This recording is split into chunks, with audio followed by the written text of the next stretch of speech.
My name's Sarah. I'm 29 years old, and up until recently I had everything I thought I wanted. A successful career, a beautiful apartment, a group of loyal friends, and a boyfriend who seemed to check every box. At least, that's what I told myself. But the reality? The reality was far from perfect. Mark and I met 5 years ago. He was the type of guy you couldn't help but like at first. He had that charming, laid-back demeanor that made you feel comfortable, like you could sit with him for hours and just talk about anything. He wasn't overly aggressive.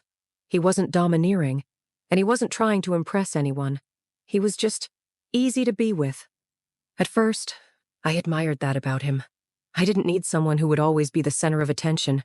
Mark was calm, thoughtful, considerate, a great guy. But as time went on, I began to notice the cracks. At first, I tried to ignore them, but they grew harder to avoid. He was always so predictable. Mark didn't challenge me. He didn't push me to think outside the box. He wasn't ambitious like I wanted him to be. He didn't have the drive I craved, and that drove me crazy. I didn't want to admit it, but I started feeling like he wasn't enough. I started comparing him to other people I'd meet in business meetings, at social gatherings, or even just on a night out with friends. I found myself wondering, why wasn't Mark more like them? He never seemed to want to take the lead in our relationship. The decisions? Always left to me. What we ate, what we did, where we went. It felt like I was doing it all alone. And deep down, I resented him for it. But I never told him.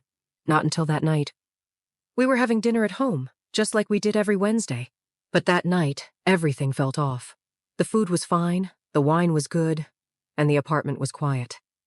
But I couldn't shake the feeling of frustration building inside me. The more I tried to ignore it, the more it grew. "Mark," I said, trying to keep my voice calm, "I think we need to talk." He put his fork down, his face a little confused but willing to listen. "About what?" he asked. "It's just, I don't know, everything feels so flat, you know. I don't feel excited about anything anymore. And I keep thinking it's because you're so passive. You never take the lead. You never make decisions. You just let me carry everything," I said, the words coming out sharper than I intended. Mark's brow furrowed slightly, but he didn't argue. "I didn't know you felt that way." "Well, I do," I said, frustration creeping into my voice. "I've been trying to tell you for months, but you never listen. I need more from you, Mark. I need someone who can push me, someone who doesn't just follow me around like a puppy. I need someone who challenges me, someone who inspires me.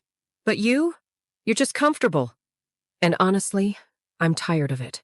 I watched him closely as I spoke, and his face was blank, not angry, not even defensive, just empty. I wanted him to shout, to argue, to tell me I was wrong, but he didn't. "That's how you really feel?" he asked quietly, his voice soft. I nodded, my heart pounding in my chest. The words came out before I could stop them, and I didn't even care anymore. "You'll never be good enough for me, Mark," I said coldly, not even recognizing the cruelty in my own voice. It was like the air left the room. He sat there, staring at me, his face a mix of confusion and hurt. But still, he didn't say anything. I thought maybe he'd argue back. Maybe he'd try to convince me he was better than I was giving him credit for. But no, he just looked at me like he had heard it all before, like this wasn't new. He stood up slowly, his chair scraping against the floor. I expected him to say something, but instead, he just grabbed his jacket from the back of the chair. He turned to face me one last time. "Okay." The word hit me like a punch. Okay, that was it? That was all he had to say? But he didn't stop. He didn't yell, didn't argue, didn't beg me to take it back. He just said, "Okay," and walked out of the room. He didn't even look back. The door clicked shut behind him, and I sat there, frozen, the weight of my words sinking in. I sat there for what felt like hours, replaying the entire argument in my head. Did I really just say that? Did I really tell him that he'd never be good enough? Was this really how I wanted to end things?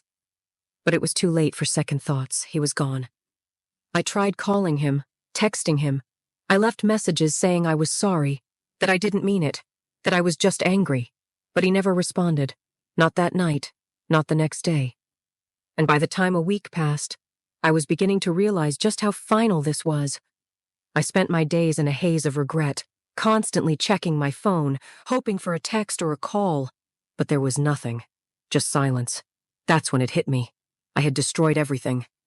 The one person who always stood by me, the one person who loved me unconditionally was gone, and I had pushed him away because I couldn't appreciate the good things I had. I wanted more, and in trying to get it, I lost the best thing I ever had. A month later, I ran into him at a coffee shop.